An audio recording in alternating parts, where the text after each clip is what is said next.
Mog City. Not so much a concrete jungle where dreams are made of, but definitely a fantastic experience for the average zombies fan and the sweaty tryhards like myself. This map was probably the height of Jason Blundell's production, in my opinion.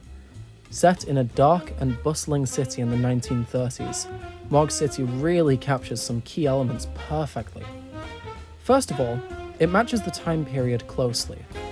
When it's obvious that the world didn't have access to the firearms featured in the map, that can be forgiven. I mean, it's not like we ever fought in an ancient arena with LMGs or anything. I'm more talking about the small details that most would miss while battling the hordes. For example, the laundromat outside spawn, the dingy street lamps, the small family-owned businesses around the different districts, and of course, the Black Lace Burlesque, a business that wouldn't be seen so much in the centre of a big city anymore. The 30s were a crazy time, so it would make sense for the map to show that off slightly without focusing too much around it.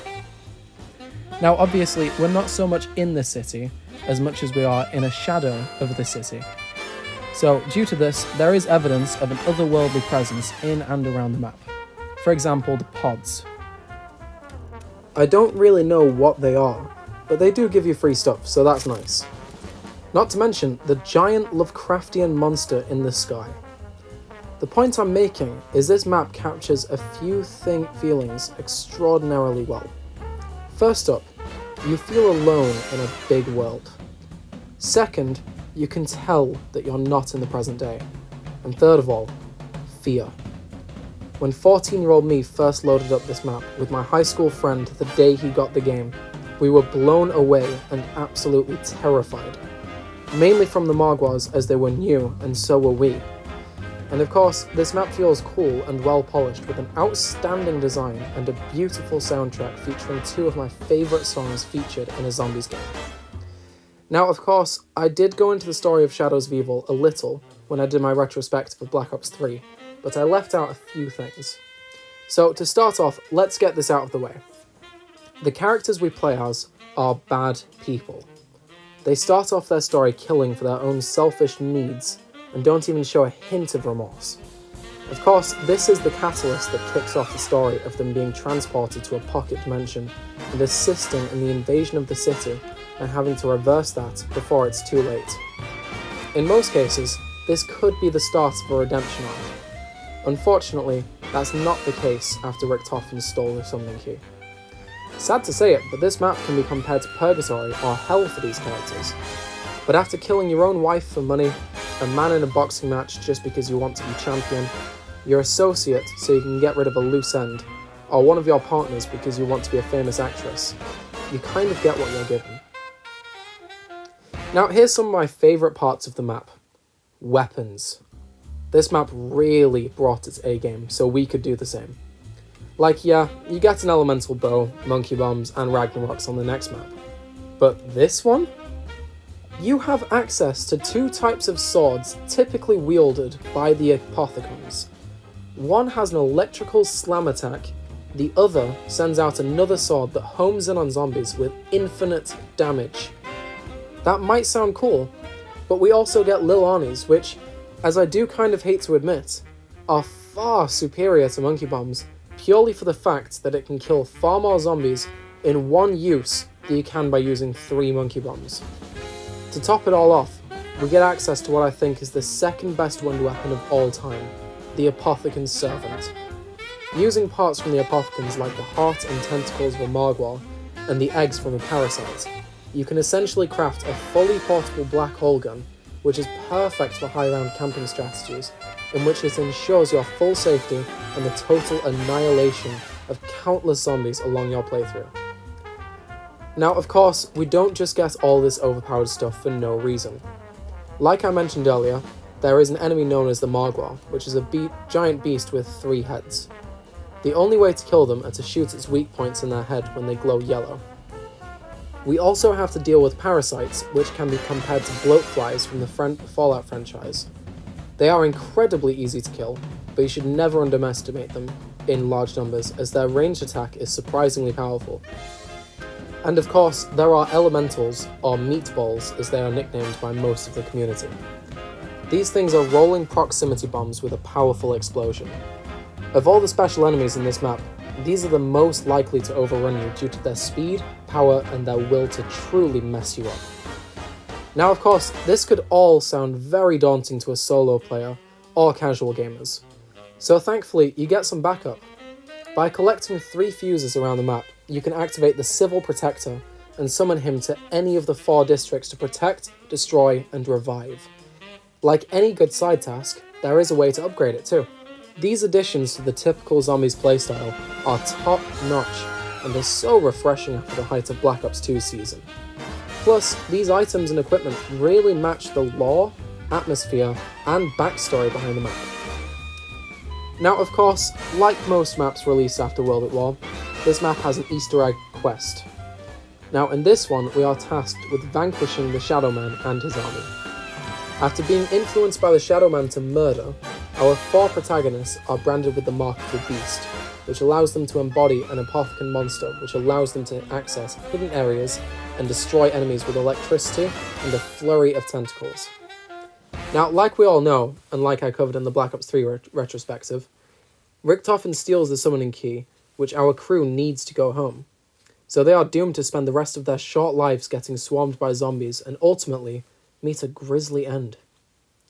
Now of course, these characters are fantastic and have some of the funniest lines I've heard in a zombies game so far. You got my wife beat! She only has 2 faces! So even though I have said they're not good people, I feel sorry for them. However, they served as something much bigger than themselves, and this is proven by the ending of the Ether storyline, in which their sacrifice was not only necessary, it was required. In true Suicide Squad fashion, they are bad guys turned good. Now, let's get into some more challenging aspects. I am referring to the world records, and this map is chock full of them. On this channel, one of our first videos was a world record in which we held the #1 spot in the world on Flawless, with 3 players using only Classic Gobblegums. However, this was actually an incredibly easy record to beat. Some of the ones I've seen are mind-blowing, however, ranging from Easter egg speedruns to starting room challenges and even high rounds. The world record holder for highest round achieved with only Classic Gobblegums is a YouTuber known as TheGamerzEnd, reaching the staggering milestone of round 255. Now of course, I do actually watch a lot of speedruns and a lot of world record attempts on different YouTube channels, so I actually did watch this video and I was really impressed with it. So here's the thing, I'm going to put the link in the description. Make sure you go and show some support to him because he really deserves it. As for our world record, we are currently in 7th place. The world record for 3-player Classic Flawless was achieved by Do Something Man, Grandmaster XD, and Tin Jim 69. Again, here's the link to the record, so go their way and tell them they did a good job taking our spot. And now for some insane speedruns. The 4-player Mega Gobblegum speedrun is held by a legend in the zombies community, who is notorious for taking records like he's writing a grocery list. This guy is a straight-up demon on the Zombies World Record site. And the guy I'm speaking about is Freckleston, and if you haven't heard of him, go check him out, he is insane. The record he and his group achieved is 26 minutes, 17 seconds. Like, what? By that time, I'm still upgrading my sword, or if I'm doing really well, I'm trapping the Shadow Man.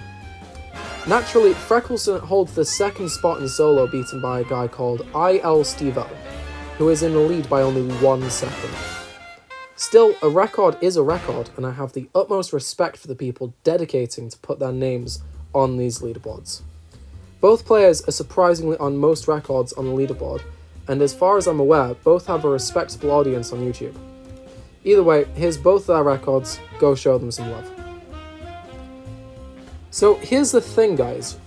Black Ops 3 is beloved by most of the zombies community, and while Black Ops 1 and 2 are heavily nostalgic and very fun, I truly believe most would deem Black Ops 3 the best. But I think a lot of that is based around this fantastic map with its intriguing story, overpowered kit, and the atmosphere that is so clearly made with passion and love.